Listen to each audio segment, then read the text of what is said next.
A lie can offer shelter from the cold, but some secrets can freeze you to the core, trapping you in a past you thought you'd escaped. This is a story about a desperate choice made on a freezing Chicago night, a family reunion built on a fragile deception, and a heart-wrenching truth that was never meant to be buried.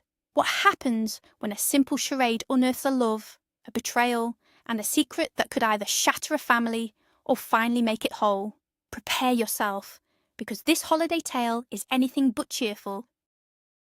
Chloe was a ghost in her own life, haunting the edges of a city that had long forgotten her. A single mother to her toddler, Leo, her world had shrunk to the size of a cramped, drafty apartment and the greasy scent of the 24-hour diner where she worked double shifts. The father, a man who had promised her the world, had vanished like a whisper on the wind, leaving her with nothing but a beautiful son and a heart full of scars. Meanwhile, miles away in a world of glass towers and inherited wealth, Ethan was facing his own kind of prison. The golden son of a powerful Chicago family, he was suffocating under the weight of expectation. With Christmas approaching, the pressure was immense. He had to produce a fiancée for the family's annual gathering, a promise he'd made before a disastrous breakup. His grandfather's failing health made the lie a necessity.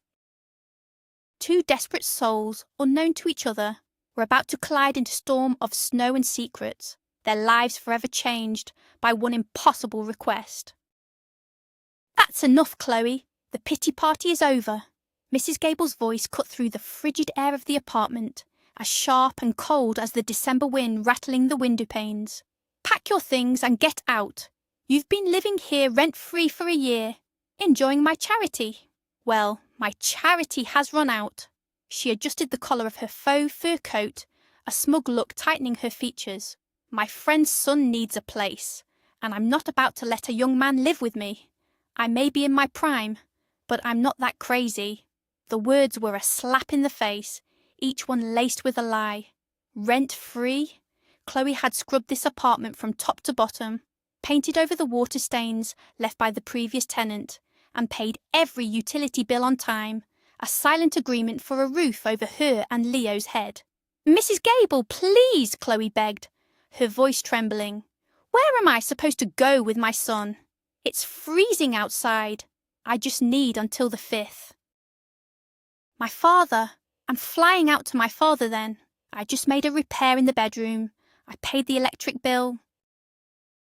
"Look at the nerve on this one," Mrs. Gable sneered, placing her hands on her hips. "My friend warned me not to let you in. Now get packing or I'll call the police. I'll tell them you broke in and stole my jewellery." Chloe's blood ran cold. "What jewellery?" she whispered, a hysterical laugh bubbling in her throat. "Even your wedding ring is costume jewellery. You told me so yourself." She swiped at a tear with the back of her hand.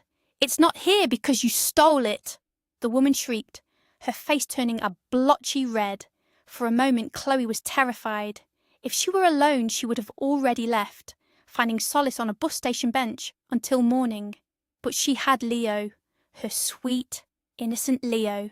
His soft coo from the other room was a painful reminder of her responsibility. Her paycheck wasn't due until the 3rd, and her wallet held little more than lint and a few crumpled dollar bills. She'd spent her last 20 on some cheap Christmas lights, a pathetic attempt to bring a flicker of joy into their bleak world. Her heart clenched. Where could she go? "Please, just think of Leo," she pleaded, her voice cracking. "He'll get sick out there." "The man you had him with, my dear." "Go cry to him," Mrs. Gable said with finality. "Now get your junk and get out. You're a squatter, a stray I took in. Now go!" The woman's voice was so convincing, so full of righteous fury, that Chloe knew it was hopeless. There was no lease, no paper trail, just a verbal agreement that was now worth less than the cold air she was about to face. Defeated, she rushed into Leo's room and dialed her friend Jess, her fingers fumbling with the screen. "Jess, it's me," she sobbed into the phone. "Mrs. Gable is kicking us out. Right now. She says her friend's son needs the apartment. I don't know what to do." There was a pause on the other end, followed by a string of curses. "That old witch! After you fixed that entire place up for her. That dump was a biohazard before you moved in. She's probably trying to rent it out for the holidays to make a quick buck. Can you help, Jess? Can we stay with you for just a night or two? Chloe asked, her voice barely a whisper. She hated asking, hated being a burden, but she was out of options. Oh, Chloe, I would in a heartbeat, but I'm out of town. Jess's voice was full of genuine regret. I flew out to my brother's for a few days. I told you, remember? My flight back isn't until tomorrow evening. Listen, let me send you some money for a hotel. I'll Zelle it right now. Enough for a cab and a decent room to get you through the night. Wait, my boyfriend is moving in tomorrow. He's leaving his wife, showing up with all his stuff. Things are complicated. Chloe's heart sank. She didn't want to intrude on Jess's new beginning. It's okay, she lied. The money for the hotel would be a lifesaver, Jess. Thank you. She hung up, a fresh wave of tears streaming down her face as she threw Leo's few belongings into a duffel bag. How could someone be so cruel? She had treated Mrs. Gable like family, had even made her Leo's godmother, in a small, informal ceremony. Her heart ached with the betrayal. As she packed, Mrs. Gable stood over her like a prison guard, making sure she didn't take anything that wasn't hers. Chloe glanced at the new curtains, the small rug, the bedding she'd bought with her meagre tips. All of it had to be left behind. Out on the street, the city's festive lights seemed to mock her. Each sparkling snowflake and glowing reindeer was a painful reminder of a world she didn't belong to. The icy wind bit at her cheeks as she pushed the rickety stroller, one hand clutching her duffel bag, the other constantly checking her phone for the notification from Jess. The money hadn't arrived yet. What hotel would let them in without payment up front? She slipped on a patch of black ice, letting out a small curse as she regained her balance. The snow began to fall, thick, heavy flakes that melted on her eyelashes. At least it wasn't a blizzard. A small mercy. Her mind raced, scrolling through a mental list of people to call. A list that was heartbreakingly short. She rocked the stroller back and forth, trying to soothe Leo, who had started to whimper from the cold. Her fingers were numb. In her haste to check her banking app again, the phone slipped from her frozen grasp, skittering across the slick pavement and into the street. There were no cars. She left the stroller by the curb and darted out to grab it. Then a horn blared, and blinding headlights washed over her. A strong hand yanked her back by the arm just as a dark, luxury sedan screeched to a halt, its tyres crunching over the spot where her phone had been. Chloe stared in horror at the shattered plastic and glass, the scattered fragments of her only connection to help. The driver was probably shouting every curse in the book at her. "Are you trying to get yourself killed?" a deep, calm, male voice said from beside her. She slowly looked up at her saviour. He was tall, dressed in a tailored wool coat that probably cost more than she made in 6 months. There were no cars, she stammered, her mind struggling to process what had just happened. She glanced from the remains of her phone back to the stroller, where Leah was now crying in earnest. The reality of her situation crashed down on her. No phone, no way to contact Jess, no way to know if the money had even been sent. The dam of her composure broke, and a gut-wrenching sob escaped her lips. The stream of tears turned into a full-blown, hysterical breakdown right there on the frozen sidewalk. She was ready to collapse into the arms of this complete stranger.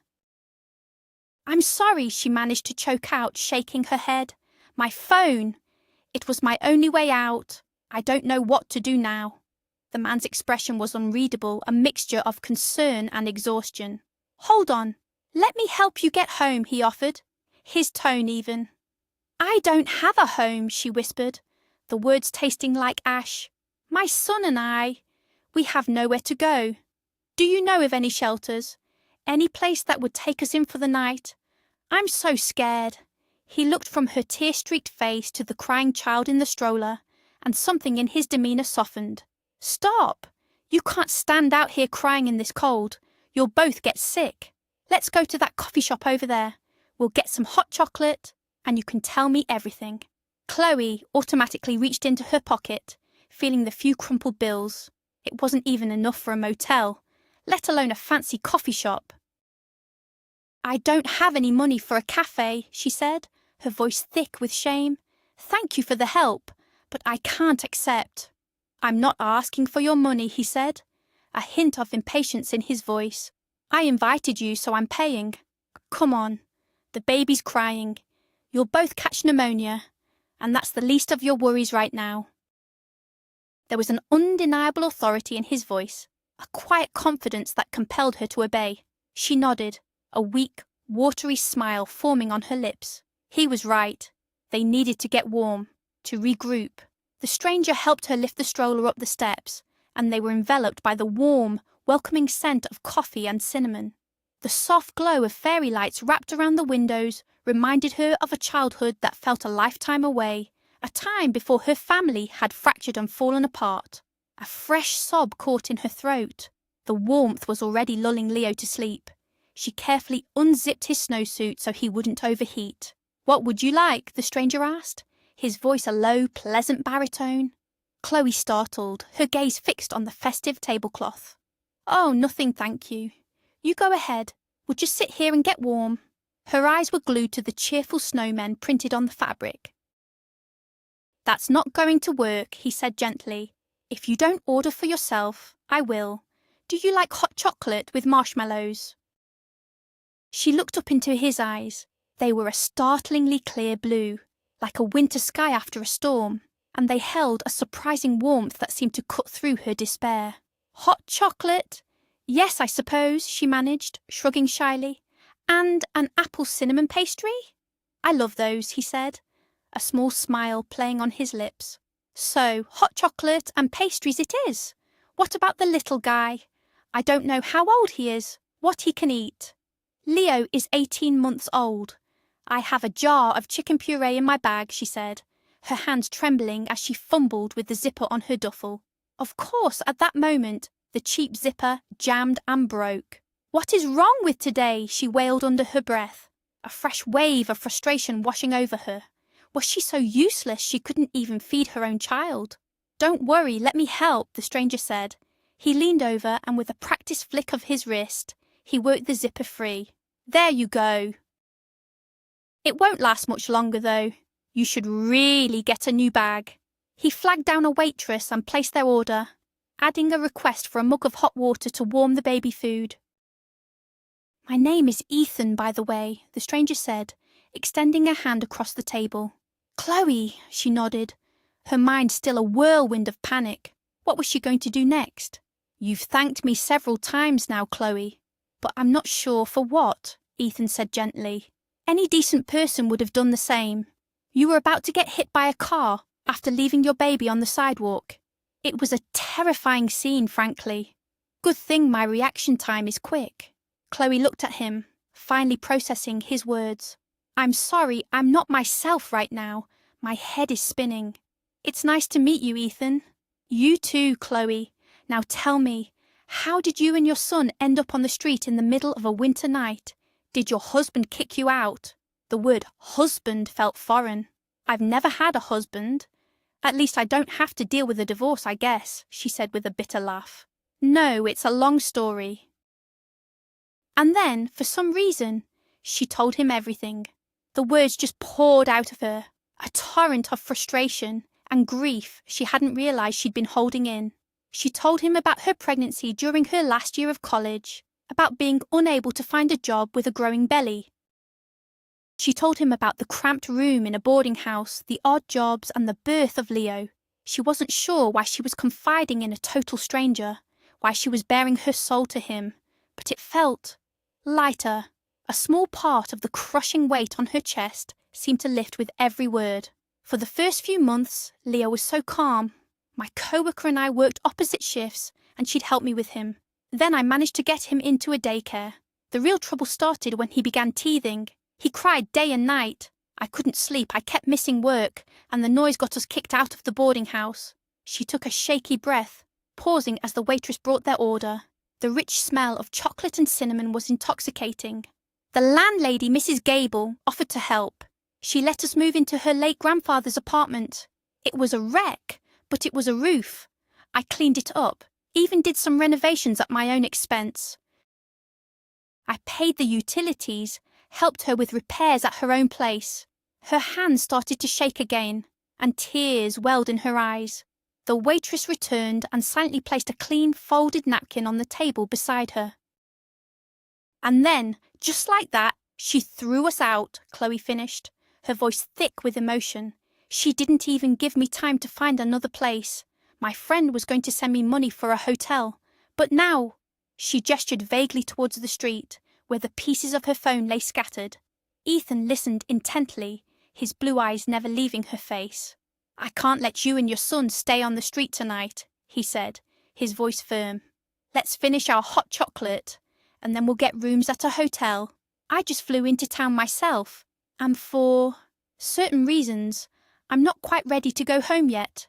We'll stay at the hotel, and in the morning we'll figure things out. They say the morning is wiser than the evening. What do you say?" She wrapped her hands around the warm mug, staring at this man. Should she accept help from a complete stranger? She'd done it once with Mrs. Gable, and now she was paying the price. But looking at Ethan's soft features, she felt a strange sense of familiarity, though she couldn't place where she might have seen him before. She had no better options. If he paid for the hotel, she could pay him back later. There was no shame in that. She decided to trust him. Ethan proved his intentions were honourable. At the hotel, he booked 2 separate, adjoining rooms without a second thought. He didn't pressure her or make her feel uncomfortable, and for that, she was immensely grateful. Once inside her room, she fed Leo a banana from the complimentary fruit basket. The room was opulent, and she dreaded to think what it cost per night, but she pushed the thought aside. She would make an arrangement with Ethan to pay him back every last cent once she was on her feet. "Good night, Chloe," he said from the doorway of his room. "Get some rest. We'll figure out a plan tomorrow." "Thank you, Ethan. Good night." Alone with her son, she finally allowed herself to relax. Leo, exhausted from the ordeal, fell asleep quickly. After a long, hot shower, she wrapped herself in a plush, white robe and sank into the softest bed she had ever felt. But sleep wouldn't come. Her mind was racing. What was her next move? She couldn't impose on Jess, not with her boyfriend moving in, and her plan to fly to her father's felt shaky. He had a new wife who had never been keen on Chloe visiting. Why the sudden change of heart? She wasn't so sure she'd be welcome. Then her thoughts drifted back to Ethan. Why did he seem so familiar? They had definitely never met. Perhaps she'd seen his picture online, in some business article. She finally drifted off to sleep in the early hours of the morning, only to be awakened by a soft knock on the door. Leo was still sleeping peacefully in the small cot the hotel had provided, sucking on his thumb. She padded to the door and opened it. Ethan stood there, already dressed in a festive red sweater and jeans, a warm smile on his face. He was holding 2 paper cups of coffee and a small, elegant shopping bag. "Good morning," he said. "Did you manage to get any sleep?" "Good morning," she replied, suddenly aware of her dishevelled appearance. "I'm sorry I look like this. I got a little, yes. I feel rested thanks to you. Can I come in? Or if the baby's still sleeping, I can come back later." No, please come in," she said, stepping aside. When Leo's asleep, a marching band wouldn't wake him. She caught a glimpse of herself in the mirror by the door and winced. Her hair was a damp, tangled mess, and dark circles shadowed her eyes, and she was still in the hotel robe. Oh well, it wasn't like she was trying to impress him. He walked over to the small table by the window and sat down. He handed her one of the coffees. "Do you drink coffee, or are you still a nursing mother?" The question caught her off guard, and she felt a hot blush creep up her neck. "Nursing," she stammered, looking away. "Oh, no. I stopped breastfeeding when Leo was 8 months old." She mentally kicked herself. Why was she blushing like a schoolgirl in front of a near stranger? "This is for you, Chloe," Ethan said, pushing the shopping bag towards her. A small gift. She sat down at the table, her heart pounding. What was this? She opened the bag and gasped. Inside was a brand new smartphone. Tears immediately sprang to her eyes. "Why?" she whispered.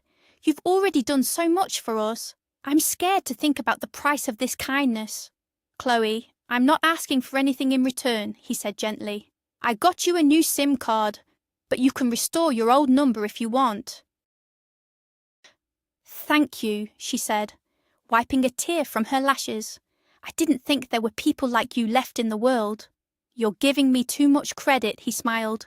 There's a small, selfish reason for my concern. A favour, you could say. She froze, her eyes widening. Her mind immediately jumped to the worst possible conclusion. Was he going to ask her to spend the night with him in exchange for his generosity? A tremor ran through her body and she couldn't move, waiting for his next words. Just then, Leo stirred and called out for her in his tiny voice. She shot up from her chair as if she'd been scolded and rushed to her son's side, her mind still reeling. She scooped him into her arms, her hands trembling, trying to calm the storm of fear inside her. She felt like she was awaiting a verdict, a sentence for a crime she hadn't committed. For a fleeting moment she had allowed herself to believe in pure, selfless kindness. Chloe, I'm sorry if I frightened you. Ethan's voice came from behind her. She turned, clutching Leo to her chest like a shield. My request is unconventional, but harmless, I assure you. If you'd like, we can go down to the hotel restaurant. The buffet is included with the room. I can explain everything there. The buffet too? Chloe, what have you gotten yourself into? She nodded numbly, still holding her son tightly. Why don't I play with him for a bit while you get dressed and ready, he offered. The look on her face must have been one of sheer panic, because he immediately held up his hands in surrender. Or, I'll just come back in half an hour. Is that enough time for you? She nodded again, and he smiled at Leo before quietly letting himself out. Once he was gone, she felt a wild urge to run, but it would be a terrible thing to do after he had helped them so much, even buying her a new phone. The thought of what he might ask for sent a fresh wave of shivers through her. She gave Leo a teething biscuit and hurried into the shower, her body trembling uncontrollably. How she managed to get herself and her son dressed and downstairs to the restaurant she couldn't remember. The fear was a thick fog in her mind. Sitting across from Ethan, she stared at her plate of untouched salad, her stomach in knots. You started to say something in the room, but you didn't finish, she said, her voice barely audible.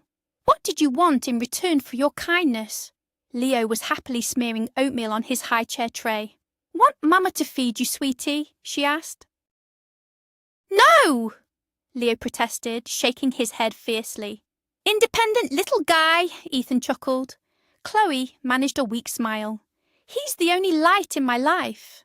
Chloe, I don't want you to be nervous, Ethan began, his tone serious. So I'll just say it. You have every right to refuse. I'm not demanding anything.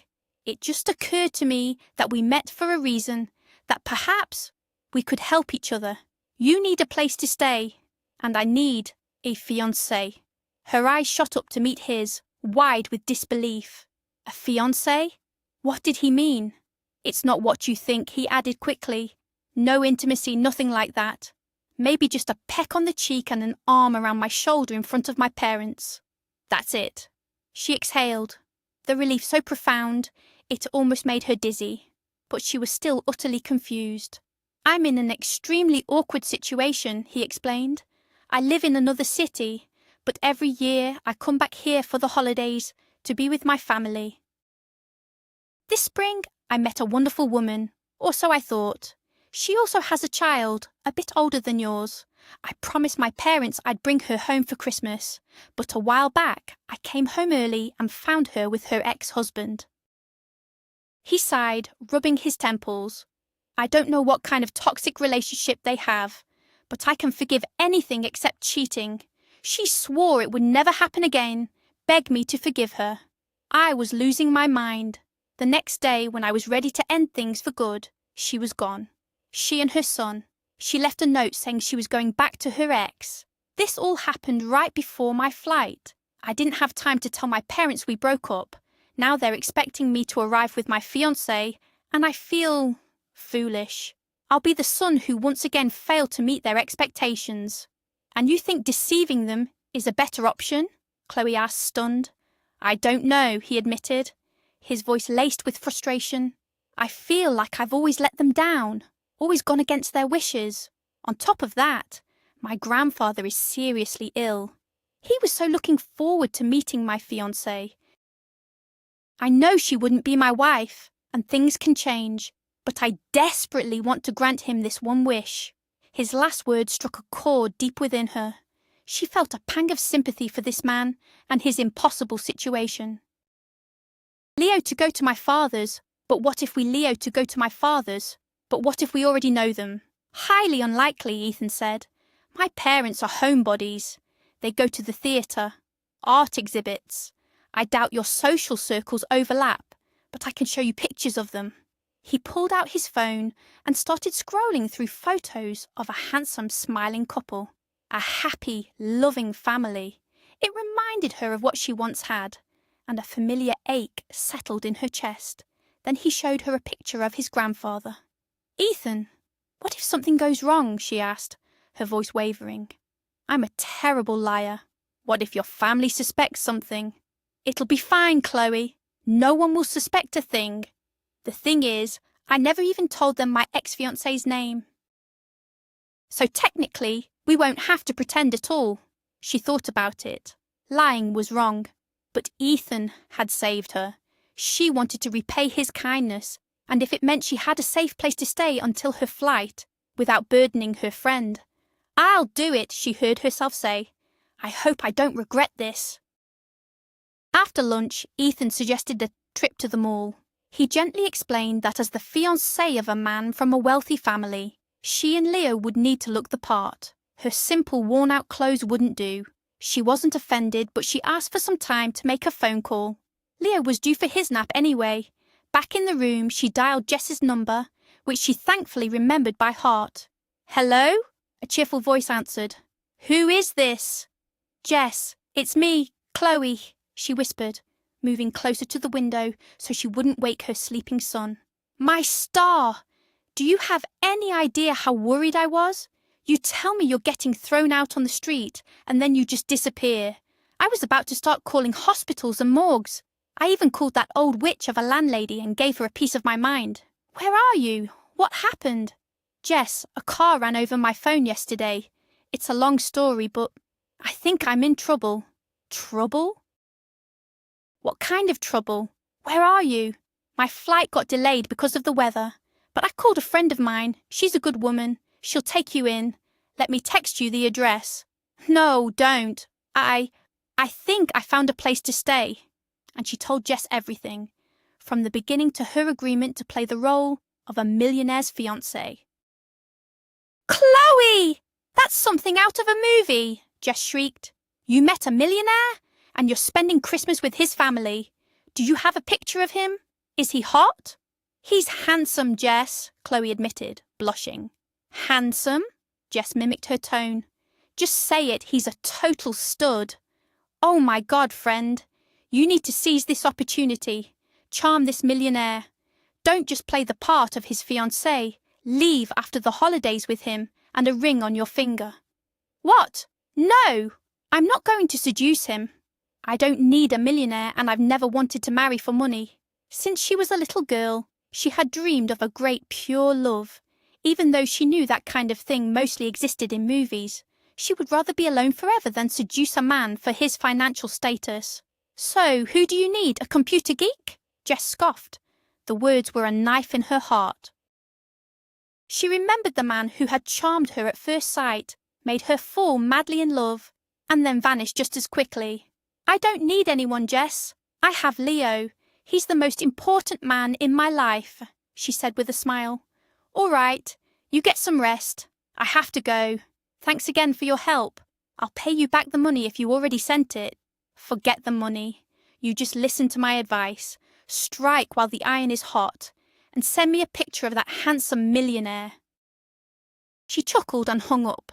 For a moment she pictured herself with Ethan and realised she couldn't see him as a partner. He was handsome, calm, wealthy, and kind. But that spark, that chemistry that ignites when you first meet someone, just wasn't there. Or maybe it wasn't supposed to be. As she sat at the table, lost in thought while Leo slept, She didn't notice how quickly the time passed. A knock at the door startled her. It was Ethan. Leo had just woken up. "Ready to go shopping?" he asked. "Are you sure this is a good idea?" "Chloe, let's be on a first-name basis. It would be strange if my fiancé addressed me so formally. And yes, I'm sure." "Okay, but let's agree on one thing. We're not buying anything ridiculously expensive." "You don't have to worry about a thing," he said with a wink. "Consider these gifts a little bonus for helping me out." A feeling of unease settled in her stomach. She wasn't used to anyone giving her such extravagant gifts, and she didn't want to get used to it. What did she need all this luxury for? Jess's words echoed in her mind. "Strike while the iron is hot." She quickly pushed the thought away. She couldn't just throw herself at the first man who showed her kindness just because he was rich. A new stroller for Leo. A new expensive snowsuit. New clothes for her. She had never felt so awkward and out of place in her life. It felt like everything was borrowed, like she was an actress in a play that wasn't her own, and the feeling made her want to scream. She was about to celebrate the holidays with a family of strangers, pretending to be one of them. Should she have agreed to this? Ethan had given her the option to refuse. Now it was too late to turn back. He had already invested so much in them. "Ready to meet my family?" Ethan's voice was gentle. "I'm sure they'll love you." What did it matter if they loved her or not? She wasn't planning on becoming a real part of their family. This was all just an act. "Ethan, are you sure this is a good idea?" She tried one last time. "Your family is expecting you. They'll be happy to see their son, even if he's broken up with his fiancée." He remained resolute. "Everything will be fine. I'm sure we can pull this off." "But you'll be lying to the people you love," she whispered. "The people who trust you." "Chloe, I'm not forcing you," he said, a hint of irritation in his voice. "If you've changed your mind, just say so. I won't ask for anything in return. All these things will be a holiday gift for you and Leo." She knew she couldn't back out now. "It's fine," she said, nodding toward the street. "Let's go. The car is waiting." As they pulled up to the grand suburban home, a blonde, middle-aged woman rushed out and threw her arms around Ethan. This must be his mother. Standing beside her was a tall, dark-haired man with a sprinkle of silver at his temples. "Mom, you're going to crush me," Ethan wheezed dramatically. "Crush you? Look at the size of you," his mother exclaimed, her voice thick with emotion. "You're all grown up. I remember when you were just a little boy," she sniffled.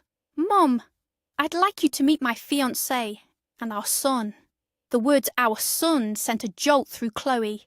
A man had never called Leo his son before, and even though she knew it was all part of the act, she couldn't move. She stood there, mesmerized, staring at Ethan's back until he turned to her. "This is Chloe, my fiancé, and this is Leo. Chloe, these are my parents, Eleanor and Richard." "Hello," Chloe stammered. "Oh my goodness, what a miracle!" Eleanor cried, rushing forward to embrace her. "Hello, Chloe," Richard said, his tone more reserved.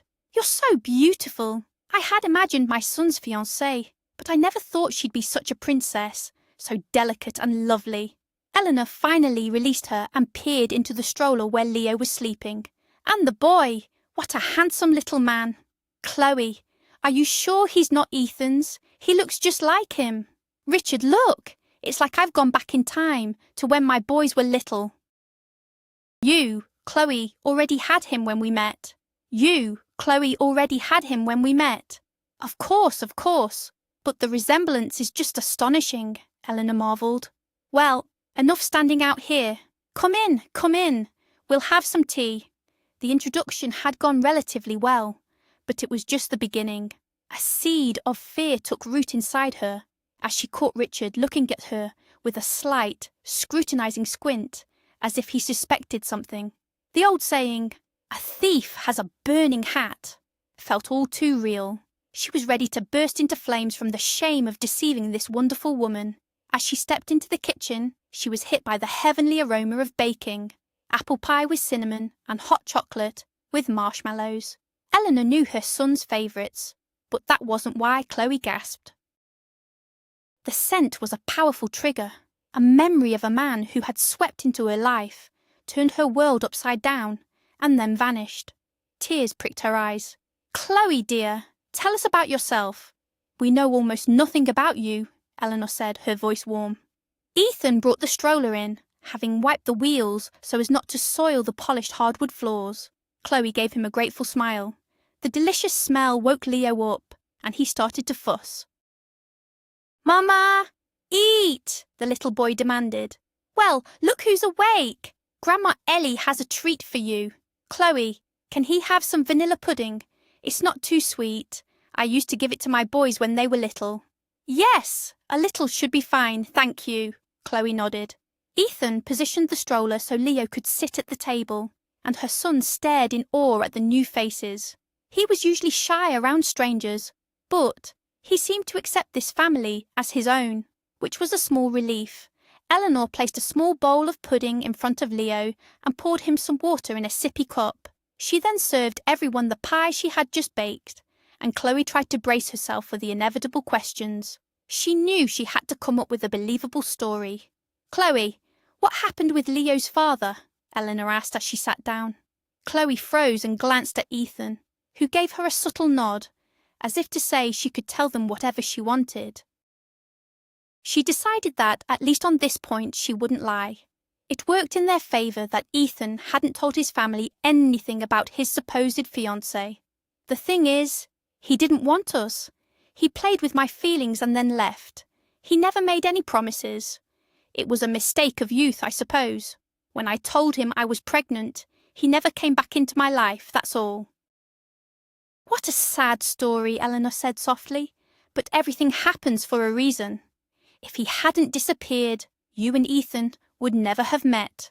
Chloe finished her story on a positive note.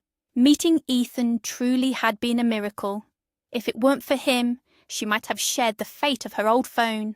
"What a scoundrel!" Eleanor exclaimed, then quickly covered her mouth as Leo tried to mimic her. The little boy laughed, and the woman patted herself on the cheek. "Oh dear, I completely forgot there's a little one in the house." "It's all right, don't worry. Leo should know that people like that exist," Chloe said, trying to reassure her. Her heart, which had been pounding in her chest, began to calm down, but not for long. "And here's Liam," Eleanor smiled. "Liam, come wash your hands and join us for tea. Ethan brought his fiancée home." "Good afternoon." A voice with a familiar, deep vibration echoed through the room, sending a chill down her spine. No, it couldn't be. This was all wrong. It wasn't possible. A lump formed in her throat. This kind of coincidence was a cruel joke. Why hadn't Ethan told her about his brother? Why hadn't he shown her a picture? She slowly turned around, her mouth falling open in shock. "My brother's charming fiancée," Liam drawled. A fake smile plastered on his face. She felt a desperate urge to run, to scream, to cry. He was pretending not to know her, and perhaps she should be grateful. But she had to talk to Ethan, had to tell him the truth about the man who connected them, the man who was his brother. The stroke of midnight was met with the pop of a champagne cork and a cascade of cheers. As the family raised their glasses, Liam pulled Chloe close, his lips finding hers in a kiss that sealed the past and promised a future. The sky outside exploded in a kaleidoscope of fireworks mirroring the burst of joy in the room. As they broke apart, their gazes met, and a silent understanding passed between them. The charade was over. The truth was out. The family, still processing the shock, watched as Liam knelt before his son, who was busy unwrapping a gift under the tree. "Hello, son," he whispered, his voice thick with emotion. "I'm here now, and I'll never let anyone hurt you or your mother again." Later, as the celebrations wound down, Ethan clapped his grandfather on the shoulder. "You knew all along, didn't you? You set us up in the garage." Arthur simply chuckled, a twinkle in his eye. "A love like that doesn't just disappear. I felt it in my old bones. I just gave them a little nudge." Eleanor and Richard, their initial confusion replaced by a profound joy, had been mended, and the new one had just been mended, and a new one had just begun. Thank you so much for joining us on this emotional journey. If you were moved by this story, please give this video a like, subscribe for more content, and share your thoughts in the comments below. We have a question for you. Do you believe some secrets are better left buried, or is the truth always worth the risk?